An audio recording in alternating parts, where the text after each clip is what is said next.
आज के current affairs के अंक पे हम आगामी परीक्षाओं को ध्यान में रखते हुए करंट अफेयर से जुड़े हुए कुछ महत्वपूर्ण विषयों को, महत्वपूर्ण टॉपिकों की चर्चा करेंगे। इससे पहले मैंने आप सभी को करंट अफेयर्स की क्लासेस के अंतर्गत काफ़ी सारे टॉपिक कवर करा दिए हैं। अब पूरी उम्मीद और पूरी आशा करता हूं कि आप सभी जितना मैं पढ़ाता जा रहा हूं उसको रिवाइज करते जाइए। रिवीजन बहुत ज़रूरी है, क्योंकि जब रिवीजन आप बार बार करेंगे तो आपको पढ़ा हुआ याद रहेगा, ये ध्यान रखिएगा। तो आज मैंने कई सारे टॉपिक लिए हैं। अब देखो, एक ये थोड़ा सा पर्सन एंड न्यूज़ टाइप में एक टॉपिक रहता है, तो मैं चाहता हूँ धीरे धीरे आपको कुछ पर्सन एंड न्यूज़ वाली चीज़ें भी करवाता जाऊँ, ठीक है, ताकि क्या होगा कि आप लोगों को कोई भी दिक्कत नहीं होगी। एटलीस्ट कम से कम पर्सन एंड न्यूज़ से कोई भी क्वेश्चन आता है तो आप लोग उसे कर पाएंगे, कोई दिक्कत नहीं होगी, ठीक है। तो चलिए, मैं वर्तमान में कौन क्या है कुछ पर्टिकुलर टॉपिक आज लूँगा, एक साथ नहीं पढ़ा दूंगा मैं, क्योंकि मैं थोड़ा थोड़ा करंट अफेयर्स के टॉपिक दे रहा हूँ ताकि आपको याद रहे। मेरी पहली प्रायोरिटी है कि आपको चीज़ें याद रहना बहुत ज़रूरी है, ठीक है। तो यहाँ पे मैंने कुछ करंट अफेयर्स में कुछ चीज़ें लेकर के आपसे डिस्कस करूँगा। हो सकता है आप लोगों को पता भी हो, नहीं पता होगा तो आप लोग लिख लो, क्योंकि इनसे भी क्वेश्चन आते हैं, पर्सन एंड न्यूज़ से भी क्वेश्चन सीधे सीधे पूछे जाते हैं। और नहीं भी आते तो भी आपको पता होना चाहिए कि भाई मुख्य निर्वाचन आयुक्त कौन है, चुनाव आयुक्त कौन है ना। ये सब बहुत छोटी छोटी चीज़ें हैं, आपको पता होना चाहिए, ठीक है। तो चलिए देखिए, वर्तमान में सबसे पहले मुख्य निर्वाचन आयुक्त, भारत के मुख्य निर्वाचन आयुक्त इस समय है राजीव कुमार जी। आप लोग लिखते जाना, मैं आपको बताता जाऊंगा। राजीव कुमार जी 25वें मुख्य निर्वाचन आयुक्त है। ये व्यक्ति के आधार पे बता रहा हूं आपको, 25वें मुख्य निर्वाचन आयुक्त है। बगल में 25 जरूर डाल दीजिएगा, क्योंकि वो क्या है ना कि क्वेश्चन पूछता है। तो मुख्य निर्वाचन आयुक्त कौन है भारत के? राजीव कुमार। देखो, जो निर्वाचन आयुक्त हैं, ये पहले एक सदस्यीय बॉडी होती थी निर्वाचन आयोग की। अब निर्वाचन आयोग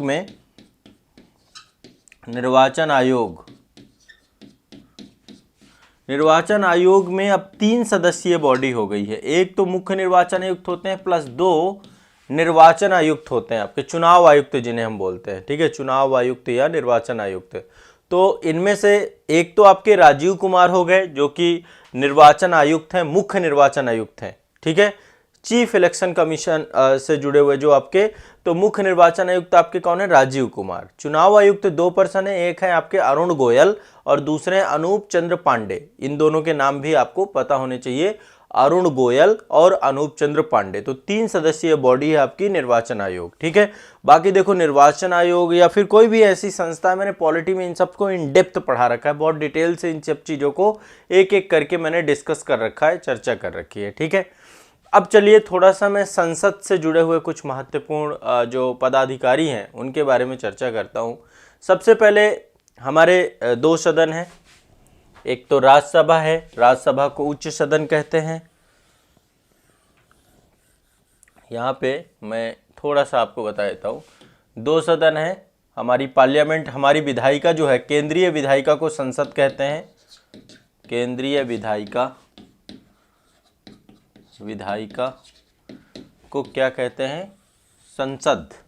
राज्य की विधायिका को विधानमंडल कहते हैं। क्या बोलते हैं इसको? संसद। संसद के 2 सदन हैं, एक है लोकसभा, दूसरे राज्यसभा, ठीक है। ये आपका कैसा सदन है? ये आपका प्रथम सदन है, क्योंकि जनता द्वारा चुने हुए प्रतिनिधि जाते हैं।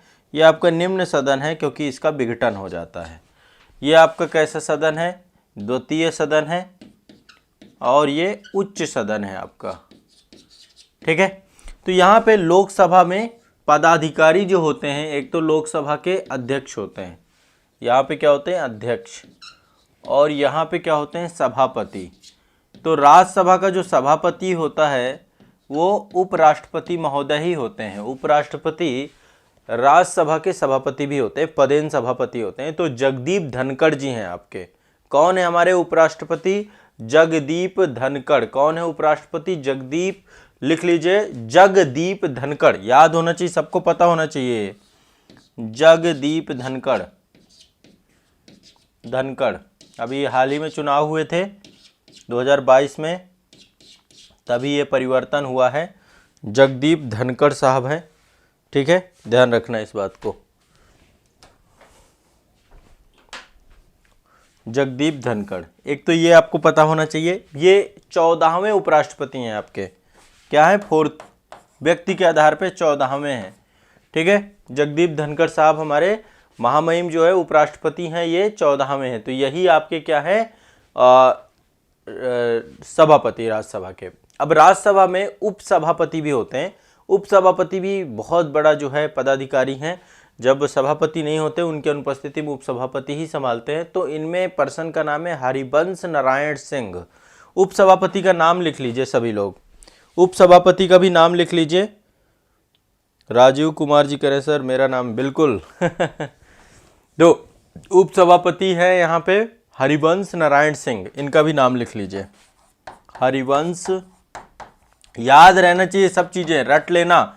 उपसभापति राज्यसभा के हरिवंश नारायण सिंह। क्लियर है, सबको पता है। देखो एक और पद होता है, बहुत महत्वपूर्ण पदाधिकारी होते हैं, महासचिव। महासचिव भी आपके जो है राज्यसभा में भी होते हैं, लोकसभा में भी होते हैं। संसद का सचिवालय होता है, उस सचिवालय में महासचिव होते हैं।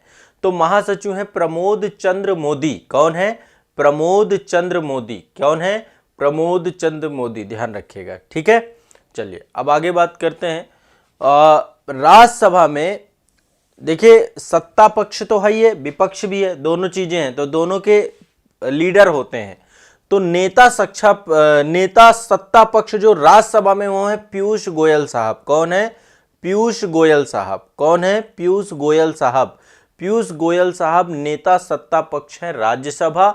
और नेता विपक्ष राज्यसभा में आपके मल्लिकार्जुन खड़गे साहब हैं। अभी वो कांग्रेस के अध्यक्ष भी बन गए हैं और वही जो है आपके वहां पे लीड करते हैं, मल्लिकार्जुन खड़गे। इसके बाद लोकसभा के अध्यक्ष कौन है, लोकसभा के अध्यक्ष 17वीं लोकसभा है अभी, और लोकसभा के अध्यक्ष सभी को पता है ओम बिड़ला साहब हैं। कौन है, ओम बिड़ला साहब। ठीक है, तो लोकसभा के अध्यक्ष हैं ओम बिड़ला। बहुत फास्ट लिखना है। ओम बिड़ला साहब 17वें लोकसभा अध्यक्ष हैं आपको, बिड़ला। ठीक है, कितने नंबर के हैं, 17th नंबर के, 17वें नंबर के हैं ओम बिड़ला साहब। ध्यान रखना है इस बात को। नेता विपक्ष कौन है, लोकसभा में भी नेता पक्ष नेता विपक्ष दोनों होता है। तो नेता पक्ष तो आपका प्रधानमंत्री होंगे, है ना। और नेता विपक्ष हैं लोकसभा में अधीर रंजन चौधरी। कौन है, अधीर रंजन चौधरी। ध्यान रखिएगा, कांग्रेस से हैं अधीर रंजन चौधरी। और महासचिव कौन है लोकसभा के, उत्पल कुमार सिंह। लोकसभा के महासचिव हैं उत्पल कुमार सिंह। कौन है, उत्पल कुमार सिंह। कौन है, उत्पल कुमार सिंह। ध्यान रखना है, उत्पल कुमार सिंह है लोकसभा के महासचिव। तो ये आपको रफली कुछ चीजें याद रखना है। राज्यसभा के महासचिव थे प्रमोद चंद्र मोदी। प्रमोद चंद्र मोदी, ये पर्सन एंड न्यूज टाइप की चीजें हैं। थोड़ा सा न्यायिक प्रमुखों की बात करें तो न्यायिक प्रमुखों में सबसे पहले सुप्रीम कोर्ट है हमारे सबसे ऊपर टॉप लेवल पर। और टॉप लेवल पे सुप्रीम कोर्ट में मुख्य न्यायाधीश होते हैं जो कि भारत के मुख्य न्यायाधीश होते हैं। इस समय मुख्य न्यायाधीश नए बने थे आपके DY चंद्रचूड़। कौन है, नेक्स्ट है एक पद है मुख्य न्यायाधीश CJI, chief justice of India. तो कौन बने हैं आपके, DY चंद्रचूड़। 50वें मुख्य न्यायाधीश बने हैं, ये भी ध्यान रखिएगा। क्वेश्चन कहीं से भी पूछ सकता है। तो ये 50वें बने आपके, 50वें 15th नंबर के, ये ध्यान रखना। DY चंद्रचूड़ हैं आपके, 50वें बने हैं। बहुत ही शानदार और बहुत ही इंटेलेक्चुअल पर्सन है। वैसे सुप्रीम कोर्ट के जो भी मुख्य न्यायाधीश बनेंगे इंटेलेक्चुअल होंगे ही। महान्यायवादी का भी एक पद है आपका, अटॉर्नी जनरल ऑफ इंडिया, है ना। तो अभी भारत के अटॉर्नी जनरल ऑफ इंडिया हैं R वेंकट रमण। कौन है, R वेंकट रमण, 16वें हैं आपके। ठीक है, भारत के अटॉर्नी जनरल ऑफ इंडिया हैं R वेंकट रमण। R वेंकट रमण, ध्यान रखिएगा। R वेंकट रमण जो हैं आपके भारत के कौन है, ध्यान रख रहे हैं, महान्यायवादी R वेंकट रमण, 16वें नंबर के हैं। रट लेना है इनको। मुख्य न्यायाधीश DY चंद्रचूड़। कौन है, DY चंद्रचूड़ 50वें नंबर के हैं। महान्यायवादी R वेंकट रमण साहब हैं, R वेंकट रमण, ये भी आपको ध्यान रखना है। ठीक है, और इसके बाद जो है NGT है आपका, राष्ट्रीय हरित न्यायाधिकरण। बहुत बड़ी संस्था है जो कि पर्यावरण और उससे जुड़े हुए क्षेत्रों पे काम करती है। तो राष्ट्रीय हरित न्यायाधिकरण के अध्यक्ष हैं आदर्श कुमार गोयल। राष्ट्रीय NGT हेड, NGT के अध्यक्ष हैं आपके नेशनल ग्रीन ट्रिब्यूनल। ठीक है, ये एक ट्रिब्यूनल है आपका। इसके अध्यक्ष हैं आदर्श कुमार गोयल। आदर्श कुमार गोयल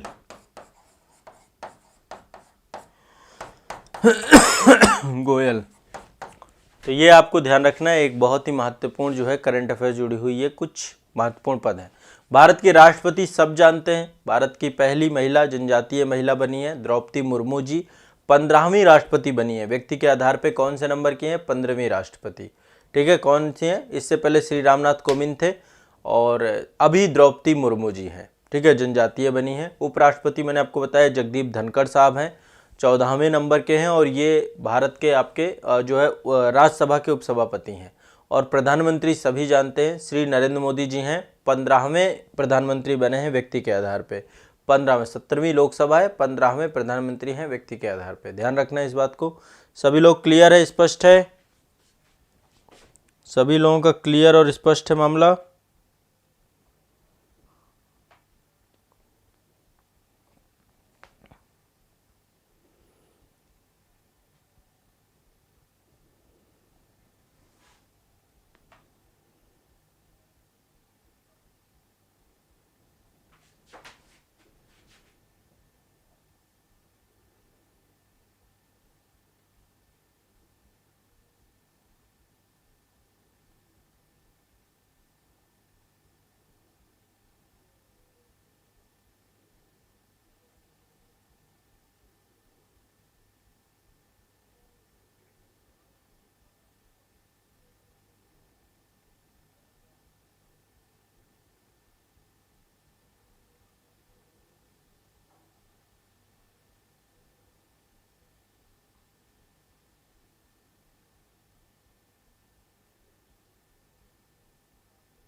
देखिए इंटरनेट कनेक्शन के कारण से कुछ प्रॉब्लम हुई है।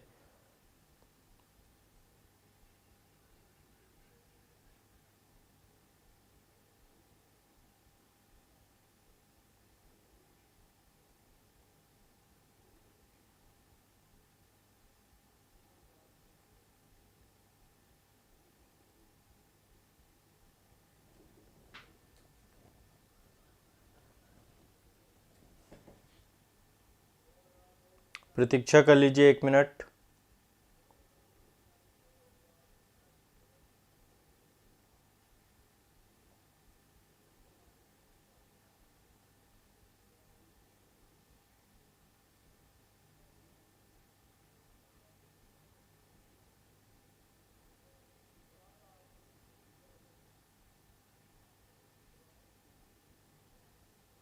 देखिए सब ठीक है, मेरी आवाज़ आ रही है आप सभी को? नेटवर्क का थोड़ा सा इशू है।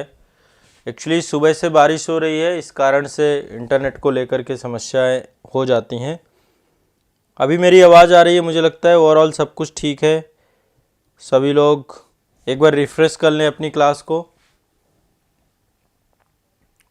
सभी लोग क्लास को रिफ्रेश कर लें, सभी बच्चे जितने भी हैं।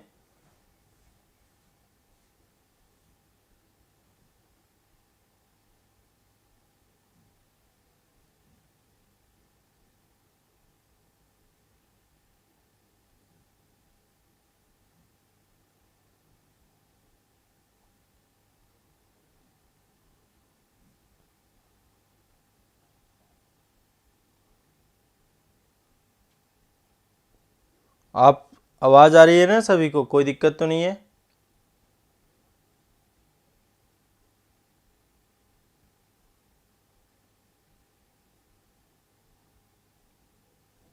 ठीक है ठीक है, चलिए वेरी गुड, बहुत बढ़िया।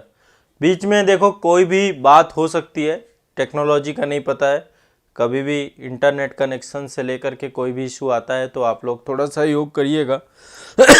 क्योंकि देखिए मैं जहाँ से भी क्लास ले रहा हूँ ना, यहाँ पे मैं अकेला ही हूँ और ये पूरी क्लास को मुझे ही मैनेज करना है, ऑपरेट करना है। तो हो सकता है कोई तकनीकी समस्या किसी तरीके की आ जाए, तो ऐसे में मैं वैसे कमेंट आपके देखता रहता हूँ कि कोई दिक्कत होगी तो मैं आपका मैनेज कर लूँगा, लेकिन फिर भी आपको ये ध्यान रखना है कि मैं आपके साथ हूँ और कोई भी इशू आएगा तो मैं आपकी देखता रहता हूँ, समस्या नहीं होने दूँगा।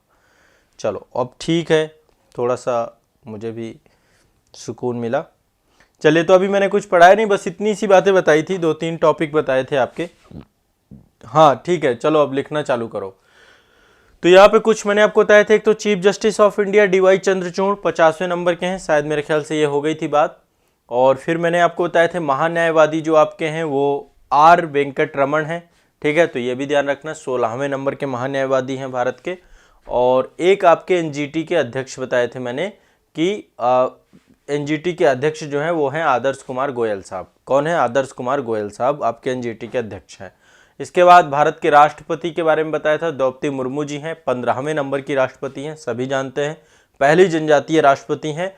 उपराष्ट्रपति जगदीप धनखड़ साहब हैं, 14वें जो है उपराष्ट्रपति हैं, और राज्यसभा के सभापति भी हैं। और प्रधानमंत्री श्री नरेंद्र मोदी जी हैं, 15वें जो है आपके प्रधानमंत्री हैं व्यक्ति के आधार पे। इतने तक चर्चा हो गई थी मेरे ख्याल से, ओवरऑल बताएं, इतने तक चर्चा हो गई थी ना? ठीक है, चलिए अब अगला चलते हैं। करंट अफेयर्स में अगला टॉपिक है, ये थोड़ा सा एक फैक्चुअल डेटा मैंने उठा लिया है। वन स्थिति रिपोर्ट आपकी करवा देता हूँ। वन स्थिति रिपोर्ट, सभी लोग एक बार वन स्थिति रिपोर्ट से जुड़ा हुई क्लास को लेकर के तैयार हो जाएं। वन स्थिति रिपोर्ट 2021 हेडिंग डाल लीजिए, वन स्थिति रिपोर्ट, वन स्थिति रिपोर्ट 2021, ठीक है। ये क्वेश्चन आता है और पूछा जाता है। तो हाल ही में केंद्रीय पर्यावरण वन जलवायु परिवर्तन मंत्रालय के द्वारा वन स्थिति रिपोर्ट 2021 जारी की गई थी। और आपको पता है कि जो है वन स्थिति रिपोर्ट के माध्यम से हमें पता चलता है कि भारत में वनावरण की, वृक्षावरण की क्या स्थिति है, ठीक है। भारत के वन और वृक्ष आवरण का आकलन करती है ये रिपोर्ट। क्या करती है? भारत में कितना वनावरण है, कितना फॉरेस्ट एरिया है, कितना आपका जो है वृक्षावरण है, तो इन दोनों के बारे में जानकारी मिलती है। हर 2 साल में ये रिपोर्ट आती है। कब आती है? हर 2 साल में ये रिपोर्ट आती है, हर 2 वर्ष में ये रिपोर्ट आती है। इससे पहले 2019 में आई थी, अभी 2021 का डेटा है। ये एग्जाम में आपके आगामी पूछा जाएगा, तो आपको पता रहना है। और इसके बाद जो है हम लोग डिस्कस करेंगे कि क्या क्या चीज़ें जो है इस रिपोर्ट में विशेष रही हैं, ठीक है। तो चलिए पहले मैं एक बार कुछ फैक्ट आपको बता देता हूँ। देखिए, 2 प्रकार का डेटा होता है, एक तो परसेंटेज में होता है और एक होता है कि वो पूरा का पूरा तथ्य आपको बताया जाए। तो मैं दोनों चीज़ों को प्रयास करूंगा कि आपको यहाँ पर पता चले। तो भारतीय वन स्थिति रिपोर्ट 2021 के अंतर्गत जो आपका डेटा है उसे अब हम यहाँ पे लेंगे। कुछ चीज़ें मैं आपको लिखता जाऊंगा यहाँ पे जो आपको पता होना चाहिए। देखो, सबसे पहली चीज है कि देश में कुल वन और वृक्षावरण है कितना, ठीक है। टोटल वन, फॉरेस्ट एरिया और वृक्षावरण, ये दोनों अलग अलग चीजें हैं। Tree cover area, forest area. Forest area तो आप सभी को पता है कि प्रोटेक्टेड एरिया होता है। बाकी ट्री कवर में तो भारत के विभिन्न क्षेत्रों में जितना भी ट्री कवर होता है। तो यदि हम दोनों को कंबाइंड करके देखें, ठीक है, तो दोनों को कंबाइंड करके देखें तो टोटल ये आपका 24.62% है। भारत में टोटल 24.62% टोटल आपका वनावरण प्लस वृक्षावरण है। कितना है? टोटल वनावरण और वृक्षावरण है। अलग अलग देखें तो वनावरण है 21.71%, कितना है? 21.71%। और वृक्षावरण की बात करें तो वृक्षावरण है आपका 2.91%, ठीक है। और टोटल ये हो जाता है 24.62%। एक फैक्ट आपका यहां से बनता है, ये फैक्ट आपको रट लेना है। और ये उम्मीद है कि ये तीनों डाटा आपके लिए बहुत जरूरी है, ठीक है। फॉरेस्ट एरिया कितना है? कुल आपका फॉरेस्ट एरिया वनावरण है आपका 21.71%, 21.71%। ये कितना है आपका? 24 टोटल जो टारगेट है वो 33% का टारगेट है ना। अब देखिए, इनमें वृद्धि भी हुई है। 2019 से तुलना की जाएगी। ये तो 2021 का डेटा है कि 2021 में कितना हो गया। अब 2019 की से तुलना करें कि 2019 से कितना बढ़ा है, कुल वृद्धि कितनी हुई है, ठीक है। तो देखिए, टोटल जो वृद्धि हुई है वो आपको ध्यान में रखना है कि वनावरण में कितनी हुई है और वृक्षावरण में कितनी हुई है। तो देखो, टोटल वृद्धि हुई है, यहां पे देखिए लिखा हुआ है। इंक्रीज कितना हुआ है आपका? 2261 स्क्वायर किलोमीटर, इतना आपका वनावरण और वृक्षावरण ये दोनों इंक्रीज हुआ है। 2261 स्क्वायर किलोमीटर इतना एरिया क्या है, बढ़ा है 2019 की तुलना में। 2019 की तुलना में 2261 स्क्वायर किलोमीटर बढ़ा है आपको total forest and tree cover दोनों की बात करें तो ये लास्ट 2 ईयर में इतना इंक्रीज हुआ है।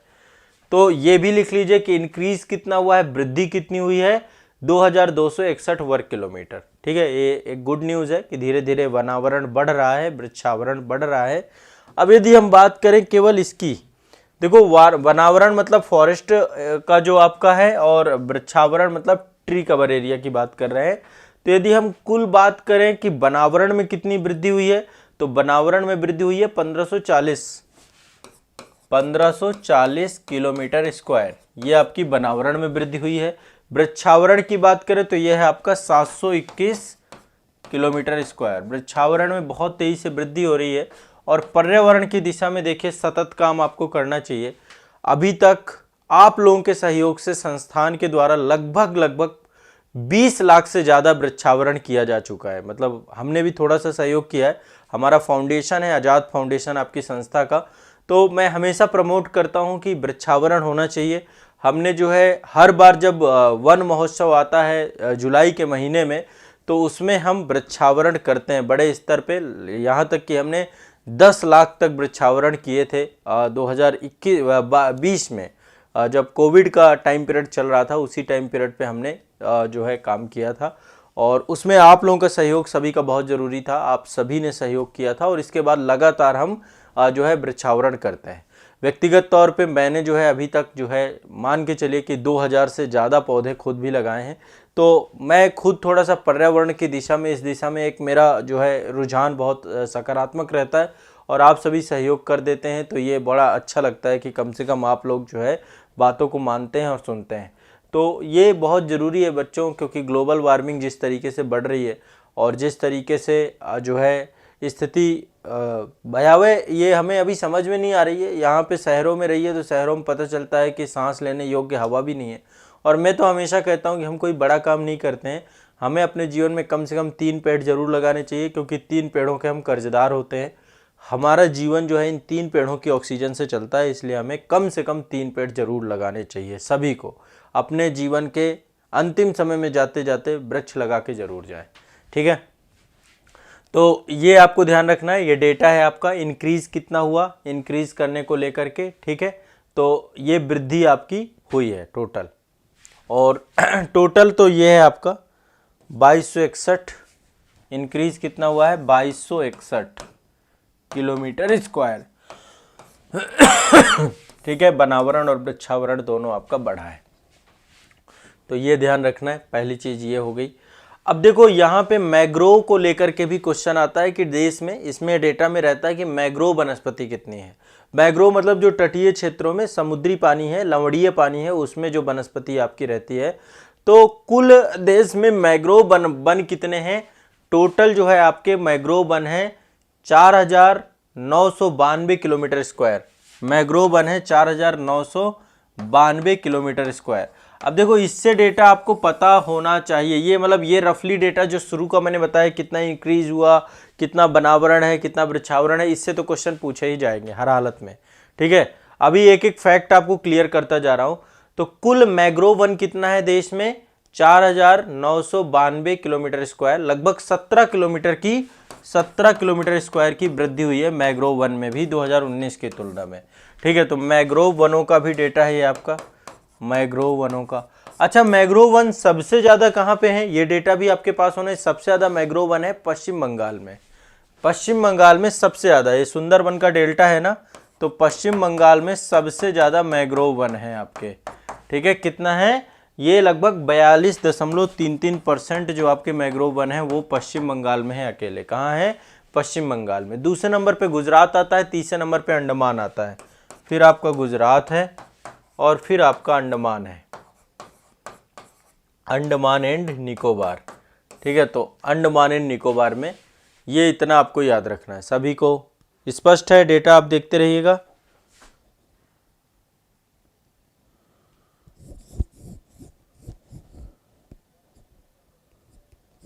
कहाँ पे उल्टा लग रहा है बच्चों आपको कि मैंने उल्टा लिख दिया? वनावरण आपका 1540 किलोमीटर बढ़ा है, 721 किलोमीटर वृक्षावरण बढ़ा है, टोटल आपका 2261 बढ़ा है। ये वनावरण फॉरेस्ट एरिया है 21.7 है कि आपका 2.91 आपका वृक्षावरण है। इसमें क्या दिक्कत है? हाँ, तो वनावरण ही तो है बच्चों 1540 किलोमीटर स्क्वायर, ये वनावरण में ही तो लिखा है मैंने, वृक्षावरण में नहीं लिखा ना, सीधा ही तो है। फिर कोई दिक्कत हो तो बताना, मैं देख लूंगा। वनावरण में वृद्धि हुई है 1540 किलोमीटर स्क्वायर, ठीक है। प्रिंसिस जी ध्यान रखना है इस बात को। तो पहले तो ये आपका मैग्रोव वाला क्लियर हो गया। मैग्रोव में पहला पश्चिम बंगाल है, नंबर 1 पश्चिम बंगाल 42.33%। रट लेना है, आज वन स्थिति रिपोर्ट रट जानी चाहिए। 42.33%। फिर गुजरात है, गुजरात में 23.54% है और अंडमान में 12% के आसपास है, ठीक है। तो ये मैग्रोव वनस्पति है। अच्छा, सबसे ज्यादा वन वाला क्षेत्र कौन सा है? किस प्रदेश में सबसे ज्यादा वन है? यहां से भी क्वेश्चन आएगा। सर्वाधिक वन, सर्वाधिक वन में सबसे ज्यादा है मध्य प्रदेश, आपका एमपी। सर्वाधिक वन है मध्य प्रदेश में। कहां पे है? मध्य प्रदेश में। फिर इसके बाद है एपी, अरुणाचल प्रदेश। एमपी, फिर है AP, Arunachal Pradesh. Number 1 Madhya Pradesh, number 2 Arunachal Pradesh, number 3 Chhattisgarh, Chhattisgarh number 3 सबसे, नंबर 1 नंबर 2 नंबर 3। सबसे ज्यादा वनावरण कहां पे है? सबसे ज्यादा वनावरण, सबसे ज्यादा वन क्षेत्र कहां पे है? मध्य प्रदेश में, ठीक है। 77,493 किलोमीटर स्क्वायर है। फिर अरुणाचल प्रदेश, फिर छत्तीसगढ़, ठीक है। सबसे कम वन कहां पे है? सबसे कम वन है हरियाणा में, सबसे कम। सर्वाधिक और सबसे कम, ये हम बात करें वन क्षेत्र की, फॉरेस्ट एरिया की। वन क्षेत्र सबसे कम है आपका हरियाणा में, सबसे कम है हरियाणा में, ठीक है। इसके बाद है आपका पंजाब में, फिर है गोवा में। पंजाब, यहां पे एग्रीकल्चर लैंड है पूरी की पूरी। गोवा एग्रीकल्चर लैंड है, ये आपको रट जाना चाहिए सभी को, ठीक है। सबको रट जाना चाहिए। हरियाणा पंजाब गोवा, हरियाणा पंजाब गोवा, हरियाणा पंजाब गोवा। वनावरण में वृद्धि दिखाने वाला, सबसे ज्यादा वृद्धि किसने दिखाई? सबसे तेजी से वृद्धि किसकी हुई 2 साल में? तो वनावरण में सर्वाधिक वृद्धि, वनावरण में सर्वाधिक वृद्धि, सर्वाधिक वृद्धि, सबसे ज्यादा वृद्धि की है आंध्र प्रदेश ने, ठीक है। 647 किलोमीटर स्क्वायर, सबसे ज्यादा वृद्धि हुई है आंध्र प्रदेश में। फिर है आपकी तेलंगाना, तेलंगाना में नंबर 1 में आंध्र प्रदेश में सबसे ज्यादा वृद्धि हुई है। फिर आपकी तेलंगाना में हुई है, फिर आपकी उड़ीसा में हुई है। ये भी आपको ध्यान रखना है, मतलब 2019 की तुलना में बहुत तेजी से वनावरण बढ़ा है। सर्वाधिक वृद्धि दिखाने वाला राज्य आंध्र प्रदेश है, नंबर 1, ठीक है। तो ये देखिए, सब सर्वाधिक वन क्षेत्र कहां पे है? मध्य प्रदेश में। सबसे ज्यादा वन क्षेत्र कहां है? मध्य प्रदेश में। सबसे ज्यादा वन क्षेत्र कहां पे? मध्य प्रदेश में। लेकिन यदि हम राज्य के क्षेत्रफल के प्रतिशत के आधार पे देखें कि सर्वाधिक वनावरण प्रतिशत वाला राज्य, मतलब कि जहां पे टोटल क्षेत्रफल फल का सबसे ज्यादा परसेंटेज है, वो है मिजोरम। ये तो क्षेत्रफल के हिसाब से देखो, ये क्षेत्रफल के हिसाब से 77,493 किलोमीटर स्क्वायर है, 77493 किलोमीटर स्क्वायर तो आपका एमपी है। तो देखा जाए तो ओवरऑल मध्य प्रदेश का लैंड एरिया बहुत ज्यादा है। लेकिन परसेंटेज की बात करें, राज्य के क्षेत्रफल के प्रतिशत के आधार पर सर्वाधिक, प्रतिशत के आधार पर सर्वाधिक, इससे भी क्वेश्चन पूछता है। तो प्रतिशत के आधार पर सर्वाधिक आपका है मिजोरम, मिजोरम लिख लीजिएगा, मिजोरम सर्वाधिक है। मिजोरम सर्वाधिक वनावरण है परसेंटेज के हिसाब से, सबसे ज्यादा वनावरण 84.53%, 84.53% मिजोरम का आपका क्या है? परसेंटेज के हिसाब से सर्वाधिक है। ध्यान रखना है, सबसे ज्यादा है मिजोरम का, सबसे ज्यादा है मिजोरम का। कितना है? 84.53%। फिर है आपका अरुणाचल प्रदेश, अरुणाचल, ठीक है। दूसरे नंबर पे अरुणाचल है, तीसरे नंबर पे मेघालय है। तीनों आपके नॉर्थ ईस्ट स्टेट हैं, ठीक है। अरुणाचल में 79% है, यहाँ पे 84% है, और फिर है आपका मेघालय, मेघालय, ठीक है। मेघालय में टोटल 76% है, 76% है। रट लो, ये जितना भी फैक्ट बताता हूं रट लेना है। देश के वनों में कुल कार्बन स्टॉक कितना है? Carbon stock, carbon stock, carbon stock कितना है? टोटल है 7204 मिलियन, 7204 मिलियन टन, लगभग के आसपास अप्रॉक्स डेटा है ये, million tonne, tonne total carbon stock. बताएं, इतने में कोई दिक्कत हो? इतना डेटा आपको सभी को रट जाना चाहिए, ठीक है। पहली बार जब 2021 का ये वन स्थिति रिपोर्ट आई, पहली बार जो है टाइगर रिजर्व, टाइगर कॉरिडोर, गिर के जंगल में रहने वाले एशियाई शेर, है ना, इन वनावरण को भी आकलन में सम्मिलित किया गया, सभी को इन्होंने सम्मिलित किया। तो धीरे धीरे ये एरिया भी बढ़ा रहे हैं, ठीक है, ध्यान रखना है इस चीज को।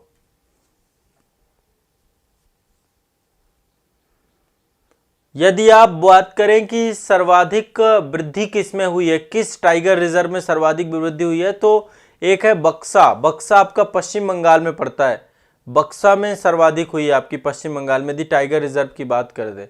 फिर आपका अन्नामलाई तमिलनाडु में पड़ता है, ठीक है, और फिर है आपका इंद्रावती छत्तीसगढ़ में पड़ता है। तो ये इन टाइगर रिजर्व में सबसे तेजी, सबसे ज्यादा बक्सा पश्चिम बंगाल, फिर अन्नामलाई, फिर आपका इंद्रावती, ठीक है, रिजर्व आपका छत्तीसगढ़ में, ये भी ध्यान रखना है।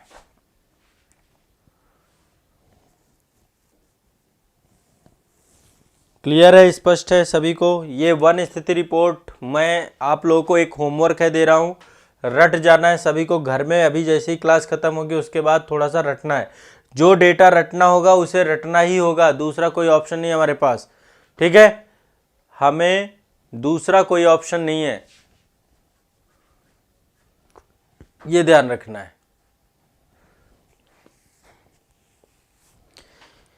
एक डेटा को लेकर थोड़ा सा कंफ्यूजन है वैसे मेरे ख्याल से, जहां तक है इसमें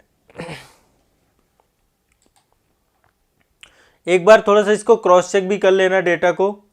कभी भी कोई भी डेटा है तो क्रॉस चेक करना जरूरी है, दोनों लोग मिलके क्रॉस चेक करेंगे तो शायद बेहतर रहेगा। तो थोड़ा बहुत क्रॉस चेक भी कर लेना। जहां तक मेरे ख्याल से जो भी डेटा मैंने आपको दिया है सही है पूरा का पूरा, लेकिन कोई भी यदि गड़बड़ निकलती है तो हम लोग डिस्कस कर सकते हैं, इसमें कोई समस्या नहीं है,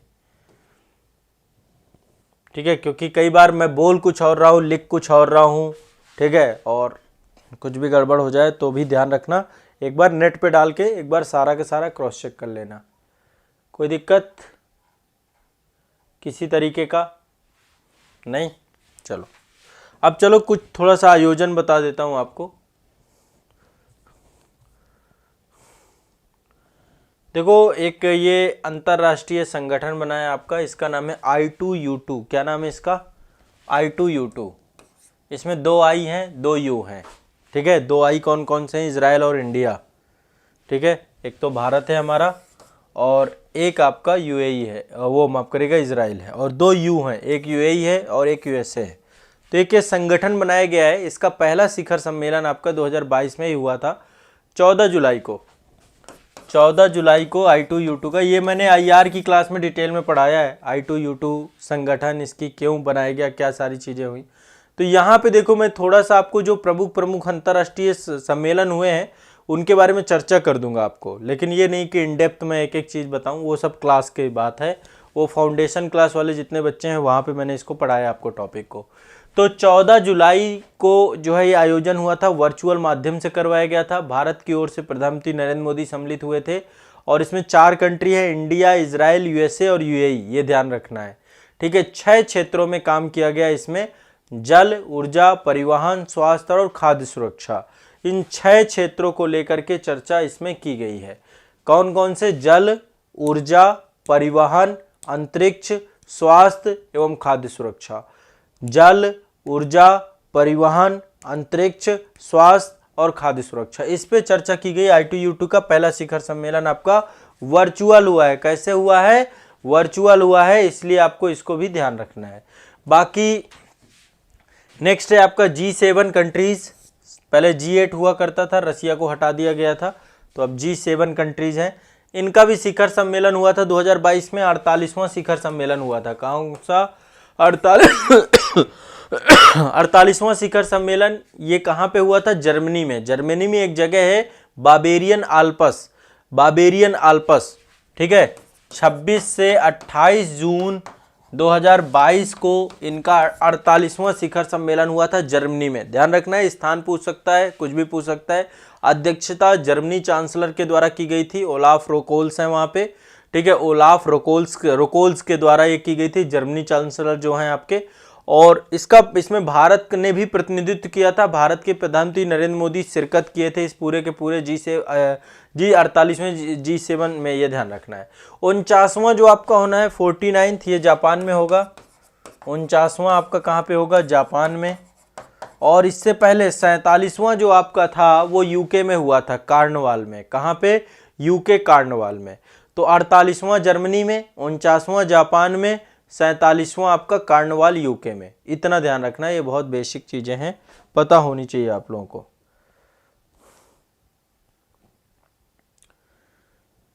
ठीक है, हाँ क्लियर है। और आज एक टॉपिक और है, देखो COP27, ये आपको पता है कॉन्फ्रेंस ऑफ पार्टीज, ये UNFCCC के द्वारा संयुक्त राष्ट्र जलवायु परिवर्तन सम्मेलन है आपका। संयुक्त राष्ट्र के द्वारा जलवायु परिवर्तन पर सम्मेलन प्रतिवर्ष आयोजित किया जाता है। तो 2022 में ये सम्मेलन आपका आयोजित किया गया था नवंबर के महीने में। कब किया गया था? नवंबर के महीने में। कब किया गया था ये? नवंबर के महीने में। नवंबर में 6 नवंबर से लेकर 18 नवंबर तक, 6 नवंबर से लेकर के 18 नवंबर तक जो है ये आयोजन आपका हुआ था। 6 नवंबर से लेकर 18 नवंबर तक। कहाँ पे मेजबानी हुई थी? ये जगह का लिखा है शर्म अल शेख, ये मिस्र में पड़ता है आपका, शर्म अल शेख मिस्र में, ठीक है। तो इसकी अध्यक्षता दक्षिण अफ्रीका के मत्स्य एवं पर्यावरण मंत्री बारबरा क्रेसी के द्वारा की गई थी। भारत में जो हमारे पर्यावरण मंत्री हैं उनके द्वारा यहाँ से प्रतिनिधित्व किया गया था, भूपेंद्र यादव जी के द्वारा, ठीक है। और ये आपका COP26 जो हुआ था पिछला वाला, वो ग्लासगो में हुआ था। और COP28 भी होना है आपका, ये होना है संयुक्त अरब अमीरात में, UAE में होना है, संयुक्त अरब अमीरात में। तो COP28 होगा UAE में, संयुक्त अरब अमीरात में। और 26 जो आपका हुआ था वो आपका ग्लासगो में हुआ था। कहाँ पे? ग्लासगो यूके में हुआ था। तो ये भी आपको ध्यान में रखना है। तो ये आपका 27वां जलवायु परिवर्तन सम्मेलन था संयुक्त राष्ट्र का, ठीक है। और ये आयोजित कहाँ पे? 6 से 8 नवंबर 2022 आयोजित हुआ था। अफ्रीका में 5वीं बार आयोजित हुआ है, चूँकि मिस्र में आयोजित हुआ है। शर्म अल शेख दक्षिण, ये मिस्र में पड़ता है, मिस्र, ठीक है, मिस्र में आयोजित हुआ था। और इसमें लगभग 200 से अधिक देशों को आमंत्रित किया गया था। यह सम्मेलन जलवायु परिवर्तन महाद्वीप के गंभीर परिणामों पर ध्यान केंद्रित करता है, इससे जुड़ा हुआ है, ठीक है। तो ये आपको ध्यान रखना है। आज के लिए इतना ही रखेंगे।